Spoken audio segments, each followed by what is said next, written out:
ఈ రకమైనటువంటి ఈసడింపు మాటలు. ఉచిత ఇసుక అంటే దాని అర్థం ఏంటి?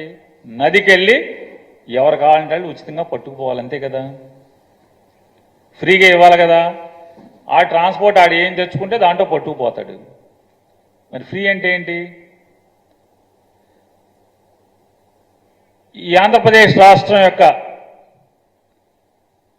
మైనింగ్ శాఖ మంత్రి నోటి ద్వారా వచ్చిన మాట 290 టన్నుకి 290 నుంచి 1330 రూపాయల వరకు ఒక్కొక్క రీచ్ని బట్టి మేము రేటు పెట్టాం.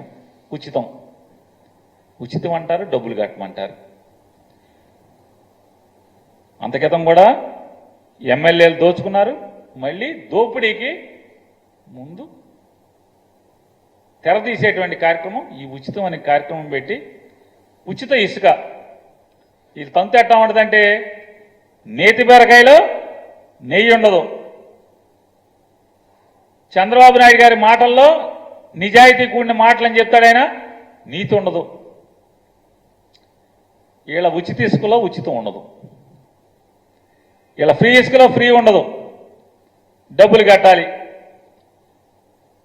చంద్రబాబు నాయుడు గారు వాళ్ళ అబ్బాయి నారా లోకేష్ నాయుడు గారు, పవన్ కళ్యాణ్ గారు ముగ్గురు ఎన్నికల ముందు మాటలు కోటలు దాటిచ్చారు. ఇవాళ ఎవరు మాట్లాడట్లా, సమాధానం చెప్పరు.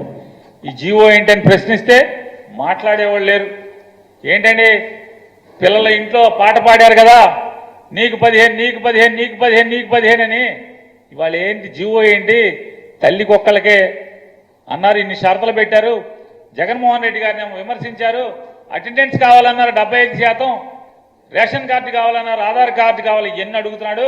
మేమేమి షరతులు పెట్టాం, ఇంట్లో ఎంతమంది పిల్లలు బయటికి వెళ్తే అంతమందికి తలో 15,000 ఇస్తామని చెప్పాను, ఆ రోజు చెప్పారు. మరి ఇవాళ మీరేం చెప్పారు జీవోలో? జగన్మోహన్ రెడ్డి గారు చెప్పినట్టే 75% అటెండెన్స్ కావాలని మీరు అడుగుతున్నారుగా, ఓటు కార్డు కావాలని అదనంగా అడుగుతున్నారుగా, రేషన్ కార్డు కావాలంటున్నారుగా, మీరు కూడా ఆధార్ కార్డు అడుగుతున్నారుగా. మరి ఇవన్నీ ఎందుకు? ఇన్ని షరతులు కావాలా అన్నారు.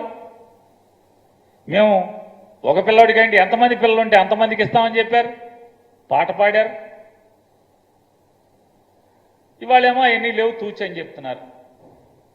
ఇవాళ సంపద సృష్టిస్తామని చెప్పి చంద్రబాబు నాయుడు గారు అనేక మార్లు మాట్లాడాడు. నేను సంపద సృష్టిస్తానని. 2019లో ఈయన సృష్టించిన సంపద, ఈయన సృష్టించినటువంటి సంపద ఎక్కడ ఉందో ఎతికితే ఎక్కడ కనపడలా. అప్పులు బొక్కలు తప్పితే ఎక్కడ సంపద లేదు. మళ్ళీ ఇప్పుడు ఏంటంటే అప్పులు సృష్టించడంలో, సంపదలు సృష్టించడం దేవుడెరుగు, అప్పులు సృష్టించడంలో దేశంలోనే మొదటి రాష్ట్రంగా చంద్రబాబు నాయుడు గారు నిలబెడుతున్నాడు ఆంధ్రప్రదేశ్ రాష్ట్రాన్ని. ఇవాళ బోణి ఏదో చెప్తారు కదా,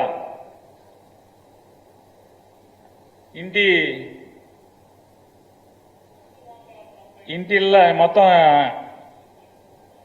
అన్నం పొలికాంది మొత్తం అంతా చూడక్కర్లేదు, అన్నం ఉడికిందో లేదో మొత్తం చూడాలి. మొత్తం బోణి అసలు మామూలుగా అరికాళ్ళ పారాయణ ఆరలేదు, మొత్తం మొదలు అప్పులతోనే మొదలెట్టేశారు.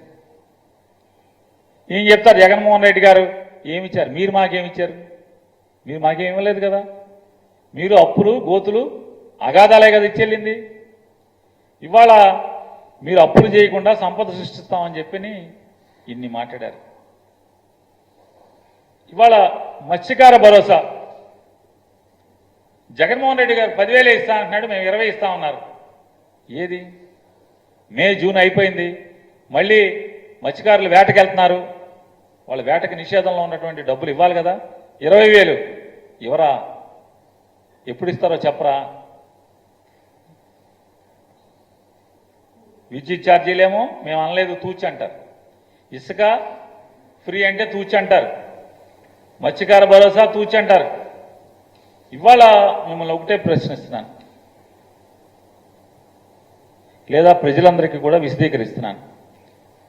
ఈరోజు జగన్మోహన్ రెడ్డి గారే కనుక ఉండుంటే ఎన్ని తిప్పల పడైనా సరే అమ్మఒడి వేసేసి ఉండేవాడు కదా. ఎన్ని తిప్పల పడైనా జూన్ మాసంలో అమ్మఒడి వేసేవాడు కదా. డ్వాక్రా అక్క చెల్లెలందరికీ 0 వడ్డీ ఖచ్చితంగా పడి ఉండేది కదా. చదువుకునేటువంటి ప్రతి విద్యార్థికి విద్యా దీవెన కానీ వసతి దీవెన కానీ ఈ రెండు పడేవి కదా. మత్స్యకారులకందరికీ కూడా మత్స్యకార భరోసా పడి ఉండేది కదా 10,000 రూపాయలు. కానీ ఆకాశంలో మబ్బులు చూసి ఇంట్లో బిందెలో నీళ్లను పారబోసుకున్న తొంతైంది ఇవాళ ఆంధ్రప్రదేశ్ రాష్ట్రంలో ఉన్నటువంటి ప్రజలందరి పరిస్థితి. ఇలా ముగ్గురు కలిసి అలవి కాని హామీలను ఇచ్చారు, అవన్నీ అయిపోతాయని చెప్పని. పవన్ కళ్యాణ్ ఇప్పిస్తాడని కొంతమంది, చంద్రబాబుకి ఇచ్చే బుద్ధి లేదు కానీ అబద్ధాలు ఆడతాడు కానీ మోసం చేస్తాడు కానీ పవన్ కళ్యాణ్ ఇప్పిస్తాడని వాళ్ళ పార్టీ కూడా.